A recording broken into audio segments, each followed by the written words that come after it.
The topic is Beautiful Skies Over Challenged Lives, Africa at the 21st Century. And we're talking to evangelist EStephens3, who recently returned from Africa, and of course he's given us a report on Africa. And of course, Reverend Stephens, before we end this show for today, let's give you an opportunity during this time to talk about some of the things that, or to complete some of the things that you talked about during the last segment. Sure. And what I shared with you concerning Kakuma at the refugee camp, I was also in Nairobi, and in and around Nairobi. And in and around Nairobi, I encountered, we have Peters Rock, along with its supporters, and we need supporters. I'd like to say we're in need of supporters. We're a small ministry, but we are doing a big work. But in Nairobi, there were three places in particular: Langata, Kibera, and Ngong Hills. And in Ngong Hills, I stayed with the Maasai. The Maasai African, the tribe Maasai, and there it took us an hour and a half. I've got a dear, one of my contacts there is Pastor John and Grace and Kanguda, and they invited me to come and lay hands on the sick in a village that took us about an hour and a half to get to. We literally had to get out of our vehicles to travel to the village. But I met a little boy there named Joseph that impressed my heart. And the reason why Joseph impressed my heart so is that Joseph is a young man with his legs have been amputated. And not only was his legs amputated, he was in a wheelchair that was simply a lawn chair, a plastic lawn chair that was superimposed on a wheelchair frame. And when I saw that, what I saw was injury, but I saw insult to injury. And so she asked me to go and pray with Joseph and to pray with Joseph's family. And so while I was there, it took us an hour and a half to get there, and while I was there, I laid hands on Joseph. And Joseph is a young man who said to me, he said, "Evangelist, I want to be a schoolmaster, a schoolmaster." I said, "Joseph, you can be anything you want, son." Now, here's a young man who have a lot of odds against him, first off, because he finds himself in a wheelchair. He finds himself, and the sad part about Joseph's deal is that they amputate his legs a little bit more every year because his bones as a 9, 10-year-old are continuing to grow. And so whatever they do where he's concerned, they have to continue to redo it. And that's just, I didn't understand that. But nevertheless, Joseph was one of the individuals, and while we were there, Joseph had a friend. Joseph wasn't concerned with Joseph. Joseph was concerned with another little girl in a village close to his who could not hear. And so they went and brought her to me. We laid hands on Joseph's family, on Joseph, prayed with Joseph's family. Right now, we're preparing to send Joseph a wheelchair. And what I've learned is it costs more to send it than it would be just to buy it.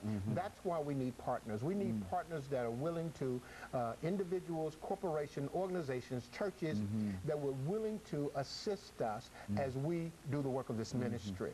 We believe that Joseph deserves a wheelchair. Joseph wants to be a schoolmaster. He has a desire to be educated and to pursue education.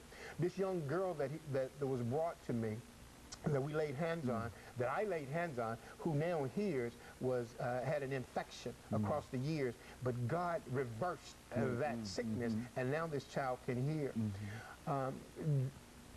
As we move throughout Nairobi, there's a place called Kibera. And Dr. Haney, one of the saddest things that I witnessed was teenage boys sitting on corners sniffing glue. And I was so discouraged by that. I'm a street evangelist here in Nashville. The folk know me, a lot of that know me know that I go out into the communities and just spend Saturdays in the street to, witnessing for Jesus Christ. And so this particular day, I got out and went into Kibera. Kibera is referred to as the slum. And it's a very large community village, but it's a very slum community. And these young boys, it was so sad because one of the things that Peters Rock is doing, where the children in Kibera is concerned, is that we're wanting to have what America has identified to be a Head Start program. We figured out in America, if we put food on our babies' bellies, when they go to school, they can hear, they can concentrate better. And so that's in Africa, particularly in Nairobi, in Kenya, you have to take a standardized, the 6-year-olds have to take a standardized test to even get in school. And if they don't pass the standardized test, they don't get in school. And so what we're wanting to do is to assist them where their needs, their nutritional needs are concerned, that they can be better students. Those who are already 12 and 13, 15 and 18 and not in school, we're wanting to create a tailoring program, or a skill, a trade that we can buy sewing machines and minister to them in that way. Because what I witnessed was not only sad to see, but it reminds me of our children here in America who have opportunity, but fail to take advantage of the opportunities that they have. These children don't have the opportunity that our children have. Yet, if we get involved and make a difference, we can make a difference both in Africa and in America. Very good. Nobody should go without an opportunity to get a basic education. This is 2006.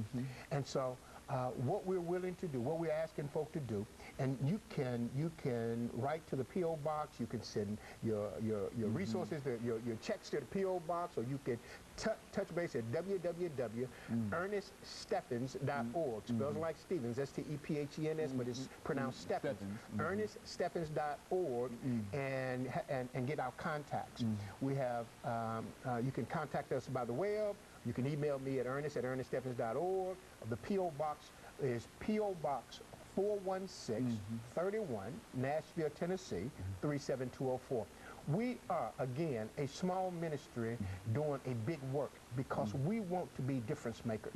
And we're expecting to make a difference in the lives of not only the children in Africa, we're expecting to make a difference in the lives of the children here in America. And that's our desire. We want to be the hands and the feet of God. The mission statement for Peter's Rock is to catch the fish, evangelize, to clean the fish, disciple him, and then help him find his stream of ministry. So our desire is to affect lives in such a way that we can encourage both boys and girls and teenagers and young adults to taste and try Jesus, for he's real. And let him be your example of what daddy should look like, or what mama should look like.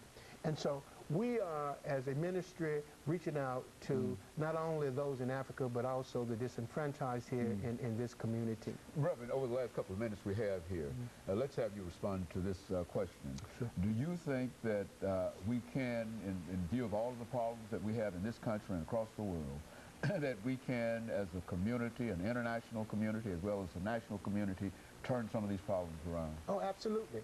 Absolutely.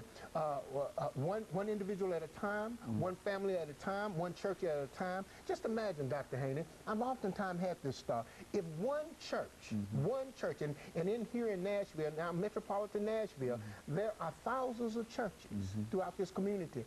If one church would adopt one student at Tennessee State, for an example, and support and minister to that student, what difference that would make in the lives of not only the student, but the institution. As well as the church. Absolutely, absolutely. Well, we as a church are called to do that. We should be God's hand and God's feet, you see. He's expecting us to do that. Colossians 1:27 says, the mystery has been made known unto the Gentiles, which is Christ in you, the hope of glory. God has as much hope in us in the earth as we have in him in heaven. That makes sense. See, he's dependent on us to be his hand and his feet.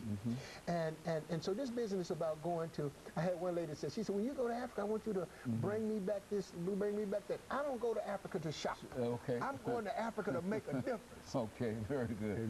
And of course, I'm sure that you have made a difference and you will make a difference, not only in Africa, but in Nashville as well as across America. To God be the glory. Stephens.